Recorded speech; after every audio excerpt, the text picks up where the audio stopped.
வணக்கம் மாணவர்களே. இப்போ நம்ம கணக்கு பார்க்க போறோம். அதே ஆல்பா பீட்டாவை பயன்படுத்துற கணக்கு எப்படி எப்படி அப்படின்னு பார்க்க போறோம். இதுக்கு முன்னாடி நம்ம எப்படி alpha plus beta alpha into beta வர மாதிரி கணக்கை மாத்துறதுன்னு பார்த்தோம். இப்போ அதே மாதிரி மாத்திட்டு அந்த கணக்கோட மதிப்பை கண்டுபிடிக்க போறோம். சரியா? இப்போ இதுல என்ன கொடுத்துருக்காங்க அப்படின்னா, எடுத்துக்காட்டு 3.45 x square plus 7x plus 10 0 அப்படின்னு ஒரு சமன்பாடு கொடுத்துட்டு இதோட மூலங்கள், அதாவது இதுக்கு இந்த எக்ஸோட மதிப்பு நம்ம கண்டுபிடிக்கிறோம். அதோட மதிப்பு எப்படி இருக்கும்னா ஆல்பா பீட்டான்னு அவங்க கொடுத்துருக்காங்க. நம்ம கண்டெல்லாம் பிடிக்க தேவை கிடையாது, ஆல்பா பீட்டானே வச்சுக்கப்பாங்க. அப்ப ஆல்பா பீட்டா என்பன இந்த சமன்பாட்டோட மூலங்கள். இதுதான் உன்னோட ஃபர்ஸ்ட் ஸ்டெப் நீ எழுத வேண்டியது. அதாவது ஆல்பா பீட்டா என்பன X square plus 7x plus 10 0 மூலங்கள். இந்த மாதிரி வந்துருச்சு அப்படின்னாலே நீ உடனே என்ன செய்யணும் அப்படின்னா, மூலங்களின் கூடுதல் பலன், அதாவது ஆல்பா பிளஸ் பீட்டா என்ன ஃபார்முலா, மைனஸ் பி பை ஏ. இதுதான் நம்மளோட ஃபர்ஸ்ட் ஸ்டெப். அப்ப இதுல ஏபிசி எது அப்படின்னா நீங்க கண்டுபிடிச்சுக்கோ. ஏங்கிறது எக்ஸோட மதிப்பு, எக்ஸ் ஸ்கொயரோட கெழு 1, பி எக்ஸோட கெழு 7, சி 10. சரி, எல்லாமே பிளஸ் தான், அதனால டிஜிட் போடல. மைனஸ் இருந்தா நீ மைனஸ் போட்டுக்கோ. இப்ப இதுல பிரதியிட போறேன். மைனஸ் பி க்கு 7 பை ஏக்கு 1, அதாவது மைனஸ் 7. இதான் எதோட மதிப்பு, நமக்கு ஆல்பா பிளஸ் பீட்டாவோட மதிப்பு மைனஸ் 7. அடுத்தது மூலங்களின் பெருக்கல் பலன், அதாவது alpha into beta C by A. சிக்கு நமக்கு 10 பை ஏக்கு 1, அதாவது ஆல்பா பீட்டாவோட மதிப்பு நமக்கு என்ன வந்துருச்சு, 10 பை 1னா 10. அப்ப ஆல்பா பிளஸ் பீட்டாவோட மதிப்பு மைனஸ் 7, ஆல்பா இன்டூ பீட்டாவோட மதிப்பு 10. இது ரெண்டையும் நம்ம கண்டுபிடிச்சாச்சு. இப்ப இதுல ஒவ்வொரு கணக்கையா நமக்கு எத்தனை 6 கணக்கு இருக்கு.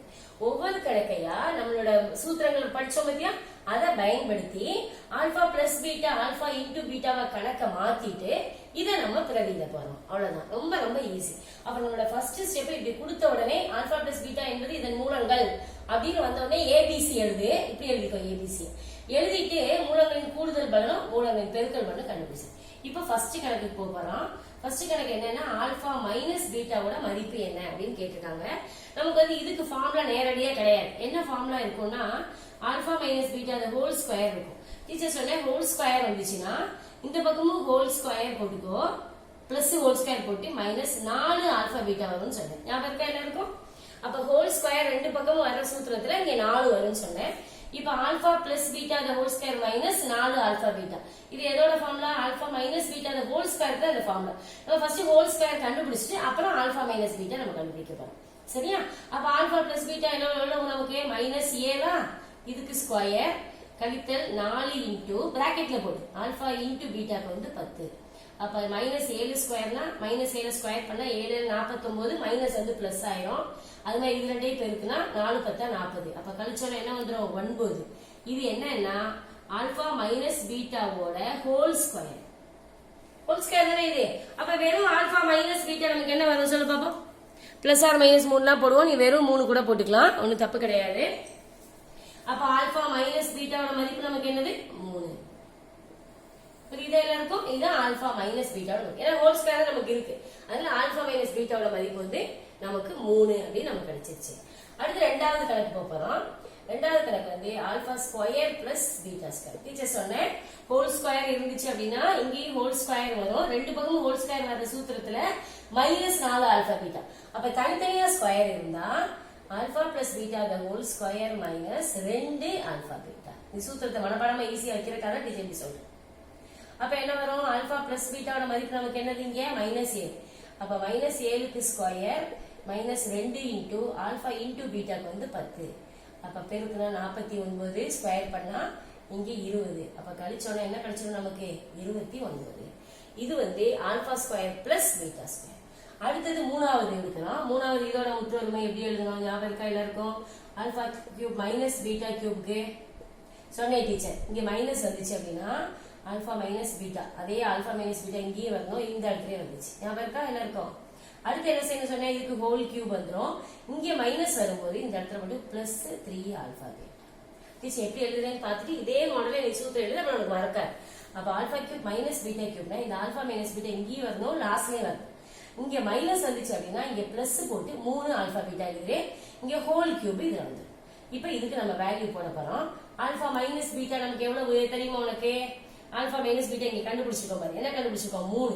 இதை நீ நேரடியா இந்த கணக்குல போட்டுடலாம். ஆனா இப்ப சப்போஸ் இந்த கணக்கு வந்து தனியா கேட்டா நீ என்ன செய்வ? இந்த ஆல்பா மைனஸ் பீட்டா ஃபர்ஸ்ட் கண்டுபிடிச்சுக்கணும். இந்த கணக்கை செஞ்சுட்டு தான் இந்த மதிப்பை வந்து நீ இதுல பிரதியிடணும். புரியுதா எல்லாருக்கும்? அதனால இப்ப இதுல ஆல்பா மைனஸ் பீட்டா நம்ம ஏற்கனவே முந்தின கணக்குல கண்டுபிடிச்சிருக்கோம். அதனால இந்த ஆன்சரை தூக்கி நம்ம இங்க போட்டோம். Alpha minus beta. அடுத்து 3 இருக்கு. ஆல்பா இன்டு பீட்டா நமக்கு எவ்வளவு? 10. அதனால இதுக்கு பதிலா 10. ஆல்பா மைனஸ் பீட்டாக்கு நம்ம என்ன கண்டுபிடிச்சிருக்கோம்? 3. அப்ப 3 கியூப்னா 3 தடவை நம்ம பெருக்கணும். 3 9 9 3 எத்தனை? 27 பிளஸ் இதையும் பெருக்கு 3 9 9 10 90. இப்ப கூட்டணும்னா 117. புரியுதா எல்லாருக்கும்? இப்ப சப்போஸ் டீச்சர் சொன்ன மாதிரி alpha cube minus beta cube மட்டும் தனியா கேட்டிருந்தா, எது இந்த கணக்கை மட்டும் உனக்கு கேக்குறாங்க அப்படின்னா எது தேவை நமக்கு? ஆல்பா மைனஸ் பீட்டா தேவை. அப்ப நீ ஃபர்ஸ்ட் ஆல்பா மைனஸ் பீட்டாவை கண்டுபிடிச்சிட்டு அதுக்கப்புறமா தான் அந்த ஆன்சரை தூக்கி இதுல போடணும். அது மட்டும் பாருங்க. இதே மாதிரி 4வது கணக்கும். 4வது கணக்கு என்னது? Alpha power 4 plus beta beta power 4. Teacher சொன்னேன் ஸ்கொயர் வந்துச்சுன்னா இங்க வெறும் ஆல்பா பீட்டா இருக்கும். இங்க பவர் 4 வரும்போது இதுல ஸ்கொயர் வந்துரும் சொன்னேன்னா. அப்ப இதோட சூத்திரம் நமக்கு என்ன வரும்? ஆல்பா ஸ்கொயர் பிளஸ் பீட்டா ஸ்கொயருக்கு ஹோல் ஸ்கொயர். இதே சூத்திரத்துல இங்க எல்லாம் ஸ்கொயர் போட்டு minus 2 alpha square beta square. அதாவது ஆல்பா ஸ்கொயர் பிளஸ் பீட்டா ஸ்கொயருக்கு ஹோல் ஸ்கொயர் மைனஸ் 2 ஆல்பா பீட்டாக்கு ஹோல் ஸ்கொயர். இதை வந்து ஹோல் ஸ்கொயர் ஆயிடுது. இப்ப இதுக்கு மதிப்பு பிரதியிடப்பாரு. Alpha square plus beta square இருக்கா ஃபர்ஸ்ட். இப்ப சப்போஸ் இந்த கணக்கும் தனியா நமக்கு கேட்டிருந்தாங்க அப்படின்னா நம்ம ஆல்பா ஸ்கொயர் பிளஸ் பீட்டா ஸ்கொயரை மட்டும் முதல் தனியா நம்ம என்ன செய்யணும்?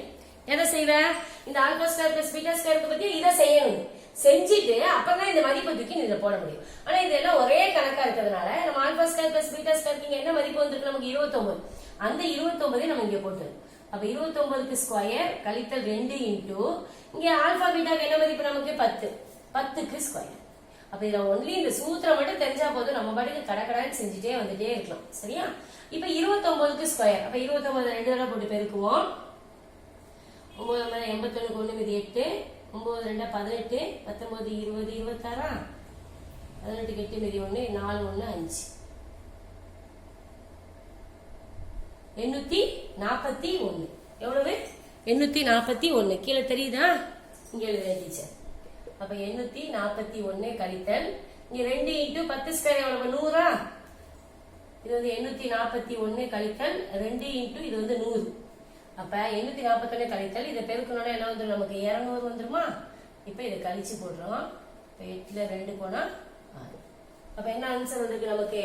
641. இப்ப இந்த ஸ்கொயருக்கும் இந்த கணக்குக்கும் alpha square minus alpha square power 4 plus beta power 4 மட்டும் கேட்டாங்க அப்படின்னா இந்த alpha square plus beta square நமக்கு தெரியாது. இந்த 29 இல்ல first alpha square plus beta ஸ்கொயரை கண்டுபிடிச்சுக்கிட்டு அதுக்கப்புறம் என்ன செய்யணும்? இந்த இதுல வந்து பிரதியிடணும். இது எத்தனாவது கணக்கு? 4வது கணக்கு. அடுத்து 5வது கணக்கு. இதுல ரொம்ப ரொம்ப easy. Alpha by beta plus beta by alpha. அப்ப அந்த மாதிரியே இது ரெண்டுக்கும் பின்னமா இருக்கிறால மீச்சிமா எடுக்கப்படும். ஆல்பாக்கும் பீட்டாக்கும் மீச்சிமா என்ன வந்துடும்? அதே ஆல்பா பீட்டா தான். அப்படியே சேர்த்து எழுதி ரெண்டையும். இப்ப இதுல எது இல்லையோ அதை வச்சு மேல பெருக்க சொன்னேன் டீச்சர். இங்க பீட்டா இருக்கா? எது இல்ல? ஆல்பா இல்ல. இந்த ஆல்பா வச்சு இந்த ஆல்பா பெருக்கும் போது ஆல்பா ஸ்கொயர் பிளஸ் இங்க ஆல்பா இருக்கு, எது இல்ல? பீட்டா இல்ல. அப்ப பீட்டாக்கு ஸ்கொயர். இந்த கணக்கும் அதே மாதிரிதான். இப்ப alpha square plus beta square மதிப்பு நமக்கு தெரியும், அதனால நம்ம போட்டுக்கலாம். இப்ப தெரியாது என்ன செய்வேன்? இதுக்கு பதிலா நீ திருப்பியும் ஃபார்முலா எழுதணும். Alpha plus beta whole square minus 2 alpha beta. இந்த இது வந்துருமா? போட்டுட்டு இதுல நீ இந்த மதிப்பெல்லாம் போட்டு பிரதியிடணும். சரியா? அதே டீச்சர் செஞ்சு காமிக்கிறேன். இப்ப இதுக்கு மேல உள்ளதுக்கு பதிலா ஃபார்முலா போட்டேன் டீச்சர். அதனால மைனஸ் 7க்கு ஸ்கொயர் 2 இன்டூ 10 பை ஆல்பா பீட்டாக்கு எவ்வளவு? 10. இப்ப மைனஸ் 7க்கு ஸ்கொயர்னா 49 மைனஸ் 20 பை 10. அப்ப 29 பை 10. புரியுதா? இந்த கணக்கு எப்படி செஞ்சிருக்கேன் டீச்சர்? இப்ப இந்த கணக்கை மட்டும் கேட்டாங்கன்னா நீ இப்படி செய்வேன். சப்போஸ் இது கண்டுபிடிச்சிட்டு இது இந்த கணக்கு அந்த மாதிரி 6 இதையும் கொடுத்துட்டாங்க அப்படின்னா நீ இவ்வளவு தூரம் செய்யணும் கூட அவசியம் கிடையாது. என்ன செஞ்சுக்கலாம்? நம்ம ஏற்கனவே கண்டுபிடிச்சு வச்சிருந்தா இந்த 29 நீ நேரடியாவே போட்டுக்கலாம். பை ஆல்பா பீட்டாக்கு எவ்வளவு? நமக்கு 10 அப்படின்னு சொல்லி நம்ம நேரடியா போட்டுக்கலாம். கண்டுபிடிக்காம இருந்தோம் அப்படின்னா தனியா என்ன செய்யணும்? இதை மட்டும் எடுத்து நீ ஃபர்ஸ்ட் கண்டுபிடிச்சுக்கோ. இது வரைக்கும் செஞ்சு முடிச்சு இதை மட்டும் தனியா எடுத்து நீ கண்டுபிடிச்சு அதுக்கப்புறம் அதை போடணும். அடுத்து 6வது கணக்கு. Alpha square by beta plus beta square by alpha. Teacher இந்த கணக்கை செஞ்சு காமிக்கிறேன், நல்லா பார்த்துட்டே வா எல்லாரும் எப்படி செய்யறோம்ட்டு. என்ன கொடுத்துருக்காங்க? Alpha square by beta plus beta square by alpha. கவனிக்கிறேன் எல்லாரும். இப்ப இதுக்கும் அதே மாதிரியே நீச்சியமா இது ரெண்டையும் நம்ம எடுத்துருவோம். எடுத்துடலாமா? இது எது இல்லையோ அதை வச்சு இங்க பெருக்கணும்னு சொன்ன டீச்சர். பீட்டா இருக்கு, அப்ப ஆல்பா வச்சு இதை பெருக்கிறோம். இங்க ஏற்கனவே ஆல்பா ஸ்கொயர் இருக்கு, அவ பெருக்கிற என்ன வந்துடும்? ஆல்பா கியூப் வந்துடும். அதே மாதிரி இங்கேயும் ஆல்பா இருக்கு, பீட்டா வச்சு பெருக்கினா பீட்டா கியூப் வந்துடும். இப்ப alpha cube plus beta cube இந்த கணக்குல நமக்கு இதே கிடையாது, ஆன்சரே கிடையாது. அப்ப நம்ம எப்படி இந்த கணக்கை வந்து செய்யணும் அப்படின்னு டீச்சர் வந்து காமிக்க போறேன். நல்லா எல்லாரும் பார்த்துட்டே இரு, அப்பதான் உனக்கு நல்லா புரியும். சரியா? இப்ப இதை வந்து நீ 1ன்னு வச்சு. சரியா? ஏன்னா இந்த ஆல்பா கியூப் பிளஸ் பீட்டா கியூபை நம்ம தனியா கண்டுபிடிக்க போறோம். இதை மட்டும் எடுத்துக்கணும். எடுத்து என்ன ஃபார்முலா போடணும்னு சொன்ன டீச்சர்? கியூப் வந்துச்சுன்னா இங்க ஆல்பா பிளஸ் பீட்டா இருந்துச்சுன்னா இங்கேயும் ஆல்பா பீட்டா வரும், லாஸ்ட்லயும் ஆல்பா பிளஸ் பீட்டா வரும். வருமா? இங்க கியூப் போட சொல்லியிருக்கேன், இங்க பிளஸ் இருக்கிறதுனால இங்க -3 ஆல்பா பீட்டா. ஞாபகம் இருக்கா ஃபார்முலா எப்படி எழுதணும்ட்டு? இப்ப ஆல்பா பிளஸ் பீட்டா நமக்கு எவ்வளவு? -7. அப்ப -7க்கு கியூப் -3 ஆல்பா இன்டு பீட்டா 10, இதுக்கு -7. புரியுதா? இப்ப இத பெருக்க போறோம். 7க்கு கியூப் 7 49, 49 கூட 7 பெருக்கு. ரைட்டா? 343 மைனஸ் வருமா பிளஸ் வருமா? மைனஸ் வருமா பிளஸ் வருமா? மைனஸ். ஏன் மைனஸ்? கியூப் இருக்கிறதுனால மைனஸ். கியூப்ல 3 மைனஸ் வரும், 3 மைனஸ் 7 அதனால மைனஸ். இங்க 2 மைனஸ் அதனால பிளஸ் ஆயிடும். இத பெருக்கு ஒருவேளை 21 21 இன்டு 10னா 210. ரெண்டு வேற வேற குறி, அதனால கழிக்கிறோம். இப்ப 3 3 1. அப்ப என்ன வந்துருச்சு? பெரிய நம்மளோட குறிய போட்டாச்சு. இது எதோட மதிப்பு? ஆல்பா கியூப் பிளஸ் பீட்டா கியூபோட மதிப்பு. இப்ப நம்ம இந்த ஆன்சரை தூக்கி இதுல பிரதியிட போறோம். அப்ப 1வது என்ன வருது அப்படின்னு போடுவோம். 1 இம்ப்ளைஸ் இப்படி கோடு போட்டா 1 எப்படி வருது அப்படின்னு எழுத போறோம். கணக்க கூட நீ எழுதலாம், எழுதிக்கலாம். Alpha square by beta plus beta square by alpha equal to மேல உள்ளதுக்கு பதிலாக நமக்கு என்ன வந்திருக்கு? இல்ல அதை எழுதுனா கூட எழுதிக்கும். Beta cube by alpha beta எழுதிக்கும். அப்ப -133 பை இதுக்கு பதிலாக -133 கண்டுபிடிச்சிருக்கோம், போட்டாச்சு. கீழே உள்ளதுக்கு பதிலாக 10. புரியுதா எல்லாருக்கும்?